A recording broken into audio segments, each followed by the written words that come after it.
السلام علیکم ورحمۃ اللہ وبرکاتہ۔ امید ہے آپ سبھی لوگ خیریت سے ہوں گے۔ چلیے چلتے ہیں آج کے قصے کی طرف۔ ایک یونیورسٹی میں ایک پروفیسر صاحب تھے جو اپنے کلائی پہ لیڈیز واچ یعنی عورتوں والی گھڑی پہنتے تھے اور چھپا کر رکھتے تھے۔ اتفاق کی بات ہے کہ ایک روز شاگردوں کو اسٹوڈنٹوں کو معلوم ہو گیا کہ اپنے پروفیسر صاحب لیڈیز گھڑی پہنتے ہیں، پھر کیا ہونا تھا جانتے ہی ہیں کہ پڑھنے والے طلبہ پھر اپنے پروفیسر صاحب کی ٹانگ کھینچنے لگے، ان کا مذاق بنانے لگے۔ انتہا مذاق کی تب ہو گئی جب ایک روز سامنے ہی مذاق کرنا شروع کر دیا۔ پروفیسر صاحب بیچارے شرمندہ ہو کر کلاس سے چلے گئے۔ پھر جب وہ بچہ تھوڑا سمجھدار ہو گیا تو انہیں معلوم ہوا کہ اپنے پروفیسر صاحب جو اپنے کلائی پہ جنانہ گھڑی پہنتے تھے وہ کوئی ان کا شوق نہیں تھا، بلکہ وہ تو اپنی بیوی کے یاد میں پہنتے تھے۔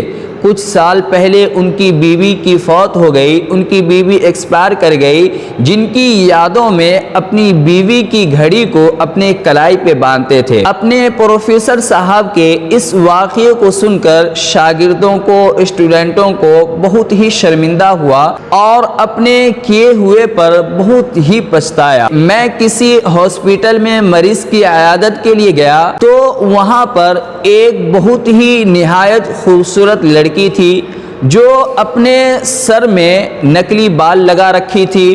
اچانک سا نہ جانے کس وجہ سے ان کے سروں پہ سے وہ بال گر گیا تو ہسپتال میں جتنے بھی لوگ تھے، مرد ہو یا عورت، سبھی کی ہنسی پھوٹ پڑی، سبھی ان کا مذاق بنانے لگے۔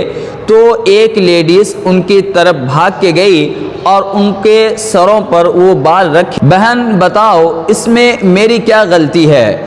2 سال پہلے مجھے کینسر ہوا تھا، بیماریوں نے میرا سر کا بال لے لیا، بتائیں اس میں میرا کیا قصور ہے؟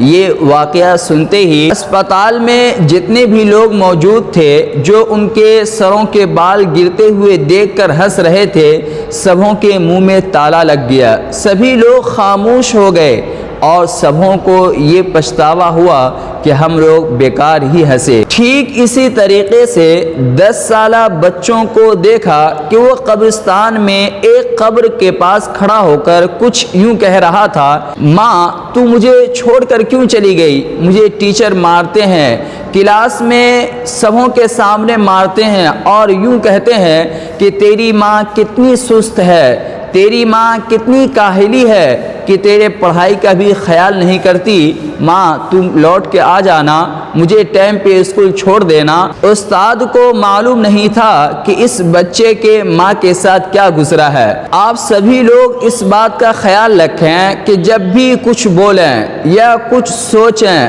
یا کچھ ریئیکشن دیں تو سامنے والے کو دیکھ لیں کہ آیا جو میں لفظ بول رہا ہوں اس سے سامنے والے کے احساسات، جذبات پر کتنا ٹھیس پہنچے گا یا نہیں بھی پہنچے گا۔ آپ حضرات میری کچھ باتوں کو یاد رکھیں۔ ایک سچ چھپا ہوتا ہے، جب کوئی کہتا ہے نا مذاق تھا یار۔ ایک فیلنگ چھپی ہوتی ہے، جب کوئی کہتا ہے مجھے فرق نہیں پڑتا۔